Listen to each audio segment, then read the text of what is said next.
And that leads us nicely into the part of the show where you get strategic and tactical about where you lodge your cash on Kickstarter. Dun, dun. Nice. I see. I'd like that. It's Kickstarter watch time. And we have 2 doozies for you. One, the first one, is one that we have been waiting for a long time. Jerry has been basically rubbing myself against people. Yes. To say, have you heard about this? Yeah. You need to hear about this. Yeah. You need to know about this. You run around the office going, do you want to clash spears with me? Yeah. No, as well as that, can I just say, I'm assuming that this was at Historicon? I played this at Historicon. Yeah, because it was pretty much all you've spoken about since you came back from Historicon.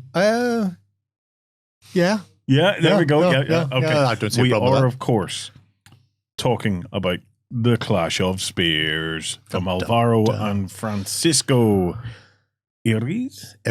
Yeah. Or Fighting Hedgehog, as it's much easier to pronounce. Fighting Hedgehog.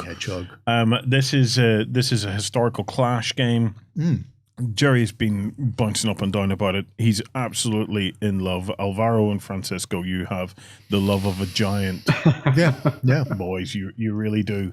He also has a lot of love from our own community because these are 2 long-standing community members within Beasts of War / OnTableTop. Yeah, they've been floating in and out of our forums for years now. And they went and they made a game that is incredible. Yes, by all accounts. So. Very much so. And doing very well on Kickstarter too. I think they were trying to raise about $5,000. They're now like 30, 40 grand in. So. Yeah, so they were attempting to raise 5,000 of the finest pounds. Yes. And they're currently at about $45,000. So they've smashed their goal for congratulations for printing the game, and they've been going from there. So they announced this set of Clash counters. Quote. Well, just before you get into the counters, what are they actually raising money for here? Rulebook, is it? Well, yes. The main source of it is the Clash of Spears rulebook, which is this delightful affair here. Ta-da! So it's a 150-page historic warband skirmish game. I'm going to say skirmish because it's got a lot of non-skirmish aspects in it. You can form up, you can form sort of shield wall type affairs, but it comes down to the tactical choices that you make when you play, because unlike some of the other skirmish games out there where if you run across some open ground, you're fine. If you run across some broken ground or through a forest, you might just reduce your range.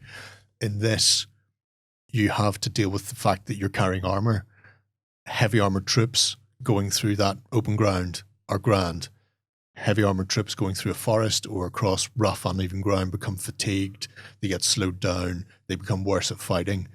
Whereas light troops are more able to move across that ground and still activate and react as normal. So the whole idea about it is your warband.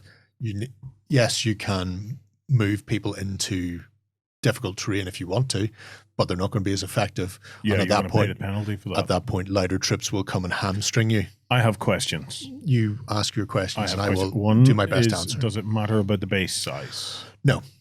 Yes, I like this already. This has caused people consternation because they've actually got Vitrix are doing 6 sets. They've only managed to get 3 sets for the initial Kickstarter, but Vitrix are on board to do 3 more sets at least for them. So they've got Vitrix on board? Vitrix are on board. A little bird tells me that Foreground could be on board in this as well. So Vitrix come with no bases currently because it's basing agnostic, and people go, but you need bases. But we don't want to. If we tell people that it's no bases and you can use whatever you've got if you've got stuff based anyway, it doesn't matter. Yes. Even multi-based, that's all fine. And then the minute you go, we're going to supply some bases with it, then people will start going, but these are official bases. Oh, yes. Yeah. So they've been desperately trying to not add bases in. There is a base stretch goal. It's so far in the future. I think it's like $90,000 for the bases in the stretch goal mark. Oh, no, it's only 50,000. There we go. Bases for everyone. Yeah. Oh, my God, they're square. They are square, which is great. Yeah. So Foreground are going to do their bases. They're also they've done counters, fatigue markers, that sort of thing. Back up to these tokens. And this sort of snuck out because it wasn't a stretch goal. it appeared as a hidden stretch goal. So once they hit 45 grand, they went, well, we're going to do these tokens. You're all going to get them. We had mentioned it before because we've been working behind the scenes with Foreground, and not just on the bases and the tokens. Foreground are going to be designing a whole set of terrain for them as well. Yes. For your ancient Roman, Egyptian, Punic, sort of Carthage, Greek, whatever happens. All of these sort of a Roman fort. A Roman fort. may say a Roman mile fort. So these are coming from Foreground as well. So we've been told we can announce it. I don't know if anybody else will know before we've announced it. So this could be an exclusive, in which case, well done us. So Foreground are partnering up with Fighting Hedgehog and Metrics to round out your world, essentially. I have more questions, right? So my bases base sizes don't matter at all. Don't matter, no. I could even multi-base if I wanted to. You could even multi-base. And one of the things we were talking about... Can you multi-base, though, if you can go in and out of formation? And as long as you can mark that you're not in a formation. So if you've got, let's say you've got a unit of 8, and you've got 2 bases of 4, and if they're in a formation, you put them side by side, square completely, and if they're not, then you just put them slightly ajar. Or if you want to base one up as a 4, one as a couple of 2s, and then a couple of singles, so that you're not having to move 8 individual men, you can move them in a little rough grip, or then rank them all up. The other thing is some things can't rank up. So somebody suggested in the forum that, well, if the things that can rank up are on squares, so you can have your nice tidy square formation, and when they're not, you break them apart. And the stuff that can never rank up, you just put on round bases. And then that way it's very easy. If you're teaching somebody who hasn't played before, going, well, can they rank up? Are they on a round base? Yes. Then no, they can't. Are they on a square base? Yes. Then they can. So you can even do multi-types of basing. Because it's interesting. Do you remove individual models? Yes. Yeah. So doing a variation of a 3 and a 2 and a 1 then. 3, Which is cool, because when I've been playing games of this size, like Saga and stuff, I find myself at multiple times going, it'd be really cool if I could rank up in this. And I know like games like Sword Point, you can rank up and break apart and stuff like that. So I was just wondering, does it? You've played this game, yes, at Historicon. Did you guys go in and out of ranked up formations? Did it slow the game down, or did it keep going along at a good pace? It keeps going at a good pace. The thing about this is they are war bands. These are foraging parties, small skirmish groups. They're, you're not looking at, these are not whole armies. These are representative of small encounters. So when they form up, it's for the likes of a shield wall and stuff. Yeah. So even though, let's take Greeks, for example, forming phalanxes, which were typically hundreds of men. You don't form a phalanx, you're essentially just forming a shield wall. Yes, these super elite troops may have been trained in how to form phalanxes or how to form manipulative formations, whatever it is, but they're not doing it now. They are essentially just squaring up with their friends to get a bit more protection. And it slows you down. You don't move as quickly as people who aren't in a formation, because you're having to move in lockstep. You're having to keep the shields together, and you can break apart at any time. That's up to you. So yes, forming up takes a little bit, but then breaking apart at any stage is up to you. If those pesky skirmishers are within range in some rocks, you can just break and go after them. So looking at it on the tabletop, 6x4? Yeah, well, anything from 4x4 is the kind of recommended one. Yeah, anything from like a 3x4 Saga style. Can I upwards. play a 40k kind of size of a game in this? People have been doing their level best to try and break it by playing as big. The stuff I painted a while ago for it was probably about a third more figures than I needed. But people have been playing with 2 or 3 times that. So instead of going, I'm playing with 30 guys, they're going, I'm playing with 100 men. And it works. And it's working, yeah. Oh, God. We have a PDF preview. So it's not the finished document, but we do have a preview of the rulebook, because essentially the Kickstarter mostly revolves around, I believe, getting the rulebook into being a reality. Yeah. So they are funded for the book. The book is going ahead, and they are currently looking at, they're shipping from America. Vetrix, I think, are going to be shipping for Europe and the UK, and they're trying to find a shipping hub in Australia, because they want to get it into people's hands as easily as possible without having to go, you're having to ship this from parts foreign. In fact, that's the one I'm after there. So it is going ahead. It will be available in all good retail stores that can get it, and if not, there will be hopefully a shipping hub close to you. But they've done beautiful work so far. This is not the final version that's going to be going out. This is very close to the final version. They're going sort of through final proofreading at the moment, but they have a really nice way that they've been working through the actual book, getting it illustrated and getting the sort of the mechanics out there as easily as possible. So there's, I can't remember his name. I'm fairly certain he's a Russian artist, has been doing all this sort of illustration work for them throughout it. Now this PDF just landed moments before we come into film. Yeah, so this is slightly different from the one that I'm familiar with, and it's changed a bit, but the layout's beautiful. I mean, because they've been going through all the way to get these really nice illustrations. Well, let's see further on. Yeah. So we got some nice photos and things. Teddy bear fur, teddy bear fur. They've been doing some absolutely stunning. Have a wee scroll there, Jerry. Artwork, Oh, here we go. So then we've got the sequence of play. Yeah. So strategy phase.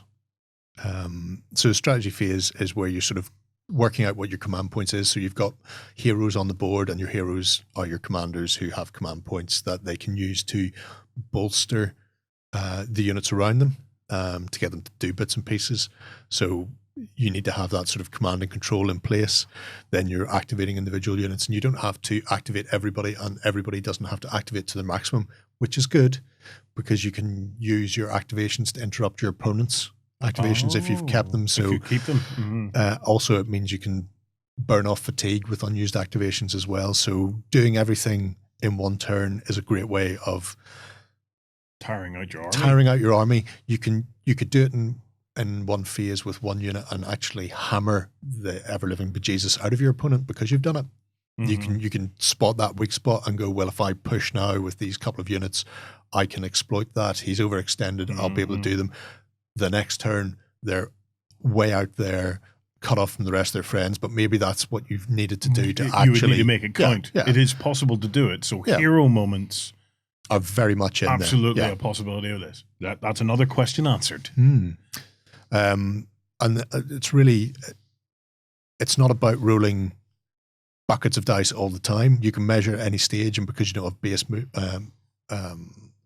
basing requirements, you're not worried about the basing. You can set up. You need to explore the tactics of your army. So javelineers, you know that you can move back and still fire. You know that you can move forward. You've got that threat range. So it comes down to how you control your warband on the tabletop as to how things actually progress. You're not going to be caught out by a charge unless you were stupid enough to push somebody out too far where they could be hit by a charge. You should know those like infantry are going to be in a position, or those cavalry are going to be in a position where they're going to be charged next turn. It's up to you to make sure they don't get charged, either pull them back or push somebody else out to support them. And having these units supporting each other in a mutual fashion is the best way, because if somebody gets in behind you or starts rolling up your flank, you'll feel it sooner rather than later. But they've done an absolutely, for essentially two brothers who just wanted to, they were raised on Warhammer. They've been massive fans of wargaming for years, and going, we really want to put a game out there. It's like that. Everybody's got a book in them. Everybody has a game in them. In this case, everybody's got a game in them, and this has been an absolute labor of love from them to get it out there and get loving it, get into people's hands. So let me recap then. So bases don't matter. Nope. You can start this quite small, but you could end up a 40k level of games and stuff, no problem at all. Very much so, yeah. It's got heroic moments and all baked in. So if you spot an opportunity and you have the activations to do it, you could have a unit go on a complete rampage. Off the back of that. What sets it apart then, Jerry? If you had to sum it up in a nutshell, what would set this apart from the sagas and the other games that are out there at the moment? I think it's a mixture of the command and control and the realism. So Saga has an interesting command and control with the dice mechanic, but it's very random. You don't have, whenever you start a turn, you don't know what's going to be able to activate until you roll those dice. SPQR is very hero hammer and lots of dice, buckets of dice. but doesn't have a command and control feature. Everybody always gets to activate and everybody gets to do what they want. This comes in between the pair of them, where you've got that feeling of tactics and maneuver, but it's down to you and exploiting it and working out what you can do and what you can't do, realizing where you are overextending and pulling it back. And the system works so beautifully from the initial deployment phase, where you are essentially scouting two forces, you against your opponent, in a sort of chain of command kind of way. You don't put your forces on the table in deployment. You use tokens or cards or an individual figure to lock down units, and then you reveal what those units are. And some of those units could be scouts and aren't placed on the table at all. So somebody may have seen you sneaking on the left-hand flank off with this one little token or one unit, go moving into some forests, and they've moved 2 units across to block you. And then it turns out that that's actually scouts who don't take any part in the battle at all. And they've got 2 units away, miles away from the rest of the fight, and then all your fighting is done on the right instead. And by the time they get back over, they're lamped. Yes. And it's these sort of interplays from the simple style of deployment all the way through the game. It's all about your tactics and what are you doing and how are you imposing your will on the battle against your opponent. Right. I have a list of army lists. Yes. So the first few army lists include, get this, Roman Republic, Carthaginians, Lowland Gallic tribes, Highland Gallic tribes, Greek colonies, Iberians, Lusitanians, Celtiberians, Italian hill tribes, Italian lowland tribes, Numidians, and Macedonian expedition. Yeah. So It's massive already. But that's a very small geographic focus and a very small period as well. They're mostly gone around the sort of the Punic Wars and the fighting that was going in that point. Yeah. They have plans to expand it beyond that. What they've been talking about at the moment is at least 3 more books coming, depending on the success of this, which will be a early Imperial Roman. So the standard Hollywood Romans that people know. Yes. That first sort of century AD type of Roman fellas kicking off. And then the people they fought with. So your British, your Gallic French, all of these sort of these periods and this where it's that sort of period after Carthage. And then also they can go into the Dark Ages. So the Vikings, the Saga war bands, the Dark Age, whoever you want, the Normans and Bretons and all of these things. And they also want to do a campaign book. But because they haven't worked out what the actual order they will do these things in, you've got people who are going, well, the system seems great. I really enjoy the system, but maybe I'm not particularly keen on the Punic Wars. And I'd much rather see Imperial Romans against the Gauls. I'd much rather see early Imperial Romans against Germans. I want to redo the Chitterberg Forest or whatever it happens to be. So when they launch, they've said that they're actually going to launch with, here's the rule book, and then here are army lists that we've done that aren't play tested, because these army lists have been play tested and balanced very keenly, which is why it's such a narrow band. They haven't tried to do 800 years and several continents in one go. They've gone, here is the armies that would have fought against each other, and they are balanced against each other. Now, they're also going to release the lists for the other periods that aren't balanced, and you can use those and the points values so you can construct your own lists and your own war bands. If you want to go and start doing the bit of history, if you want to go, what did the Irish actually use in the Dark Ages? They used this and this. What did the Picts use? They used this. Okay, well, this seems a reasonable points cost, and do the bit of the footwork yourself to make these things balance out. And they'll tide you over until the guys get back to it. So they may decide to do the campaign book next, which I think would be better if they did the campaign book and give people the get you by lists for the other periods rather than do another period and then do the campaign. I think if they do that, but they might choose, they may be further ahead with the Imperial Roman period book than I know. So they may decide to do that next. Well, I've just counted that up. It's 12 factions or something like that covered at the minute. 12 lists, yeah. 12 lists in there, yeah. Is there scenarios and stuff in the book? There are a ton of scenarios in the book. I think there's 9 or 10 in there at least. Can you flip down in the PDF and see if you can find one? I will flip down and because I find know you one of the things, like, it's great to get into a game, but if you get into a game and you've got no scenarios to play, because I know that's kind of what happened with the Saga 2.0 came out. It came and out. then we were all had sitting a around year. for ages waiting for some scenarios to come out. And it got really annoying. So I just want to make sure, the scenarios in the book and you get up and running. Because it's like, there's no point having the lists and then you're sitting there going, we're trying to make up all our games now. Yeah, and these games aren't balanced, and therefore we're having to spend a lot of time playing a game and then going, that would have been good if we'd done this instead. That would have been good if we'd changed your lists. So scenario section, there is indeed. They have 6 scenarios to begin with. So from This Is My Land and Foraging Duty, with terrain variations as well. Oh, there's some people going through. Oh, there's an elephant chucking somebody off a mountain. I'm going to go out on a limb and say Hannibal crossing the Alps there. At fate points. Yeah, so they've even got things like consulting the omens. This is stuff I didn't get into when I was playtesting it. I'm poking around with the game because I've been having some fun with it. Yeah. But being able to give a rousing speech to your men before you play. So the speech is inspiring and you gain fate points. So fate points are kind of like the Warhammer Fantasy, fate points of old, where you fluffed a roll terribly. You've got 1 fate point to spend on your game. Have a free reroll. Don't mess it up again. Yes. It's that I'm just about to win moment, and I've fluffed my roll. I have an option to bring it back. That anything but a 1 roll on 1 dice. If you've done it twice in a row, then clearly you've annoyed the fates and you deserve whatever you get. Night missions, dawn or dusk, so it reduces the range and cover. So there's a small amount of scenarios, but there's enough variation between fate, time of day, and weather conditions and that sort of thing to mix it up as well and see how things change. Well, guys, 19 days left for Clash of Spears. Well worth watching if you're into your historical kind of ancient. Well, no, it's not ancient. This is ancient. This will run ancients onwards. So, historical ancients. If you're into that, this is one definitely worth going and checking out.